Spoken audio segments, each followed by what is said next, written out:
శ్రీమన్మహాభారతము 648వ రోజు. ఓం అస్మద్గురుభ్యో నమః. నారాయణం నమస్కృత్య నరం చైవ నరోత్తమం దేవీం సరస్వతీం వ్యాసం తతో జయం ఉదీరయేత్.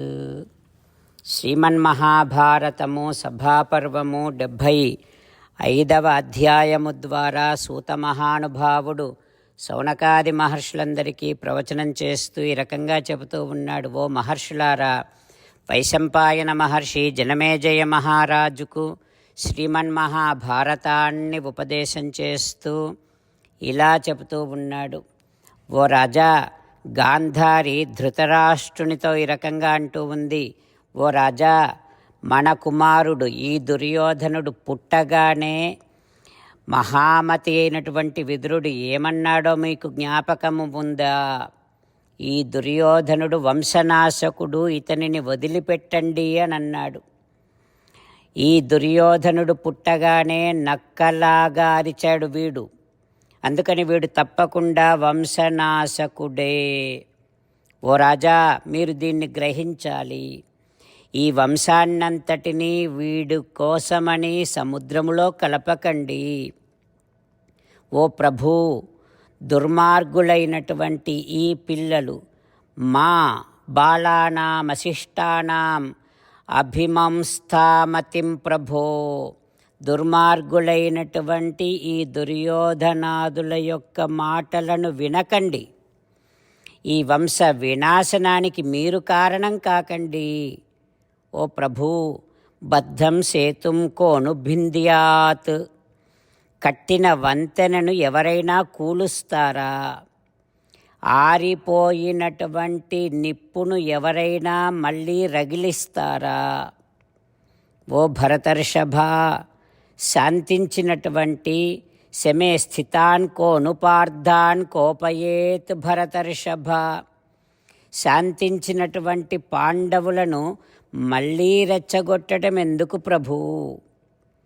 ఓ రాజా, మీకన్నీ తెలుసును, మీకు గతంలో జరిగినవన్నీ కూడా గుర్తు ఉన్నాయి.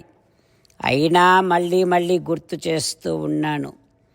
ఓ రాజా, శాస్త్రం నశాస్తి దుర్బుద్ధిం శ్రేయసే చ ఇతరాయ చ. దుర్బుద్ధి కలిగినటువంటి వాడికి శాస్త్రము మంచి కానీ చెడు కానీ నేర్పలేదు ఇంకా. అయితే ఈ పిల్లలు, మన పిల్లలు అందరూ దుర్బుద్ధి కలిగినటువంటి వారే. వీరంతా దుర్యోధనాదులు. వీరు ఏనాడు కూడా పెద్దలలాగా మంచిని గురించి ఆలోచించలేరు. ఓ రాజా, మీ కుమారులను మీరే నడిపించండి, లేకపోతే వారు హద్దులను అతిక్రమించి ఇంకా మొత్తం అంతా కూడా నాశనం చేసి మిమ్మల్ని కూడా వదిలేస్తారు. నా మాట విని వెంటనే తస్మాత్ అయం మద్వచనాత్ త్యజ్యతాం కులపాంసనః. వెంటనే వంశనాశకుడైనటువంటి ఈ దుర్యోధనుడిని వదిలివేయండి. ఓ మహారాజా, పుత్రస్నేహము కారణంగా మీరు చేయవలసినటువంటి పనిని చేయటం లేదు. ఇదిగో దాని ఫలితమే ఇది. ఇప్పుడు వంశమే నాశనము కావలసి వస్తుంది. ఓ రాజా, శాంతి, ధర్మము, నీతి, ఈ మూడు మీ బుద్ధిలో ఉన్నాయి. వాటిని అట్లాగే నిలుపుకోండి, పొరపాట్లు చేయకండి. క్రౌర్యముతో సాధించినటువంటి సంపద మన వినాశనానికే కారణమవుతుంది. మంచి బుద్ధితో, నీతితో సాధించినటువంటి లక్ష్మి మాత్రమే పుత్ర పౌత్ర పరంపరగా కొనసాగుతుంది. ఓ రాజా, నా మాట వినండి అంటూ ధర్మదర్శిని అయినటువంటి గాంధారి అన్న మాటలు విని ధృతరాష్ట్ర మహారాజు మళ్ళీ ఈ రకంగా అంటూ ఉన్నాడు. ఓ గాంధారి, అంతఃకామం కులస్యాస్తు న శక్నోమి నివారితుం. ఈ వంశము నాశనమైనా సరే నేను దుర్యోధనుడిని ఆపలేను. వాడు కోరుకున్నట్టే జరుగుతుంది. పాండవులు మళ్ళీ రావలసిందే. నా కుమారులు ఆ పాండవులతో మళ్ళీ జూదమాడవలసిందే అని ధృతరాష్ట్రుడు అంటూ ఉన్నాడు. ఆ తర్వాత ఏం జరుగుతుందో రేపు తెలుసుకుందాం. జై శ్రీమన్నారాయణ. జై శ్రీమన్నారాయణ. అమ్మా నాన్నలకు సాష్టాంగ నమస్కారం చేద్దాం. మన ఆచార్యవర్యుల శ్రీచరణారవిందములకు సాష్టాంగ నమస్కారం చేద్దాం. శ్రీ వేదవ్యాస మహర్షుల వారి దివ్య పాదారవిందములకు సాష్టాంగ నమస్కారం చేద్దాం. శ్రీ విఘ్నేశ్వర స్వామి వారి శ్రీచరణారవిందములకు సాష్టాంగ నమస్కారం చేద్దాం. శ్రీమన్మహాభారత గ్రంథరాజమునకు శిరస్సు వంచి నమస్కరిద్దాం. శ్రీకృష్ణ భగవానుని శ్రీచరణారవిందములకు సాష్టాంగ నమస్కారం చేద్దాం. మన హృదయ మందిరములోనే అంతర్యామిగా వేంచేసి ఉన్నటువంటి శ్రీమన్నారాయణుడిని సేవిస్తూ మనని మనము స్వామికి సమర్పించుకుంటున్నామనే భావనాపూర్వకముగా సాష్టాంగ నమస్కారము చేస్తూ స్వామి నామ సంకీర్తన చేద్దాం. శ్రీమన్నారాయణ నారాయణ నారాయణ శ్రీమన్నారాయణ నారాయణ నారాయణ. శ్రీమన్నారాయణుడే శ్రీకృష్ణ భగవానుడిగా వచ్చి మనందరికీ భగవద్గీతను ఇచ్చి మనందరినీ ఒక 8 పనులు చేయమని చెబుతూ ఉన్నాడు. అందుకని భగవన్ తప్పకుండా చేస్తామంటూ మనం ప్రతిరోజు ఈ రకంగా మాట ఇద్దాం. హో శ్రీమన్నారాయణ కరిష్యే వచనం తవ సర్వం శ్రీకృష్ణార్పణమస్తు. జై శ్రీమన్నారాయణ. జై శ్రీమన్నారాయణ. భక్తులకు ప్రత్యేకమైనటువంటి విజ్ఞాపన.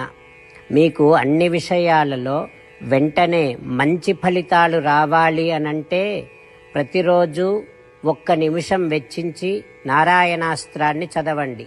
ఇక మీకు తిరిగే ఉండదు. నారాయణాస్త్రాన్ని పొందడానికి మీరేం చేయాలంటే నారాయణాస్త్రం అనే వెబ్సైట్కి వెళ్ళి మీ పేరు మీ ఈమెయిల్ ఇస్తే మీ ఈమెయిల్కి నారాయణాస్త్రం PDF వస్తుంది. అందులో ఒక రామాయణ శ్లోకం, ఒక గీతా శ్లోకం, ఒక విష్ణునామం ఉంటాయి. ఆ 3 కలిపి నారాయణాస్త్రం అంటాం. ప్రతి ఒక్కరికి వేరువేరు శ్లోకాలను ఇస్తున్నాం.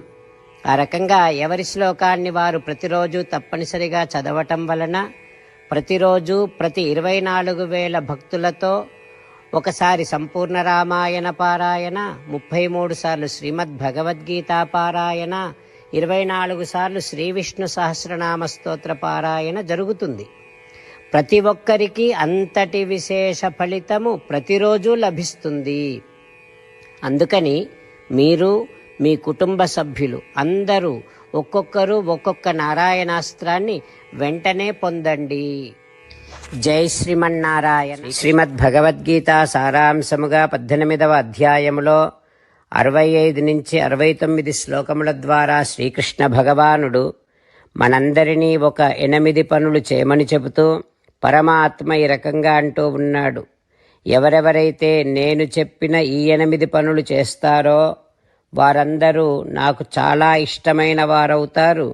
అప్పుడు వారిని నేను సకల పాపముల నుండి సకల దుఃఖముల నుండి విముక్తులను చేసి నా అంతటి వారిగా చేసుకుంటా, తరగని ఆనందాన్ని అనుభవింపచేస్తా.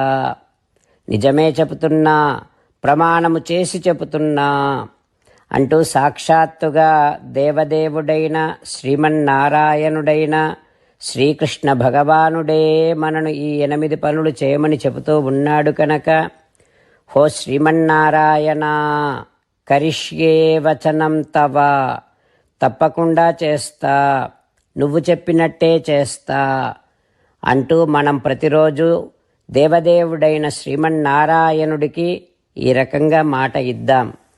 హో శ్రీమన్నారాయణ, నువ్వు చెప్పినట్టే నేను నిన్నే సంతతము ధ్యానము చేస్తూ ఉంటా. హో శ్రీమన్నారాయణ, నువ్వు చెప్పినట్టే నేను నీ భక్తుడిగానే ఉంటా. హో శ్రీమన్నారాయణ, నువ్వు చెయ్యమన్నట్టే నేను నా విధులను కర్తవ్యాలను నీ సేవగా నీ తృప్తి కోసమనే సక్రమంగా నిర్వర్తిస్తూ ఉంటా. ఓ శ్రీమన్నారాయణ, నువ్వు చెప్పినట్టే నేను నీవాడిని అనే మహావిశ్వాసాన్ని సంతతము కలిగి ఉంటూ నా హృదయములో నీకే నమస్కరిస్తూ ఉంటా. ఓ శ్రీమన్నారాయణ, మామేకం శరణం వ్రజ, నన్నొక్కడిని మాత్రమే శరణు వేడుకో అని నువ్వే అన్నావు కనుక నేను నిన్ను ఒక్కడిని మాత్రమే శరణు వేడుకుంటా. ఓ శ్రీమన్నారాయణ, మా శుచః, ఇక దుఃఖించకు అని నువ్వే నాకు భరోసా ఇస్తూ ఉన్నావు కనుక నేను ఇక దుఃఖించను. ఓ శ్రీమన్నారాయణ, నువ్వు చెప్పినట్టే నువ్వు నా కోసమని చెప్పిన శ్రీమద్భగవద్గీతను ఎప్పుడో ఒక్కసారి కాకుండా ప్రతిరోజు కనీసం ఒక్క శ్లోకాన్నైనా అనుసంధానము చేస్తూ గీతోపదేశాన్ని జ్ఞాపకం చేసుకుంటూ ఉంటా. ఓ శ్రీమన్నారాయణ, నువ్వు చెప్పినట్టే నువ్వందరి కోసమని చెప్పిన శ్రీమద్భగవద్గీతను తెలియని భక్తులందరికీ తెలియచేసే నా వంతు ప్రయత్నాన్ని నిరంతరము కొనసాగిస్తూనే ఉంటా. ఓ శ్రీమన్నారాయణ, నేను నువ్వు చెప్పినట్టే చేస్తా, నీకు నచ్చినట్టే ప్రవర్తిస్తా, నీకోసమే పని చేస్తూ ఉంటా. కరిష్యే వచనం తవ. సర్వం శ్రీకృష్ణార్పణమస్తు. జై శ్రీమన్నారాయణ.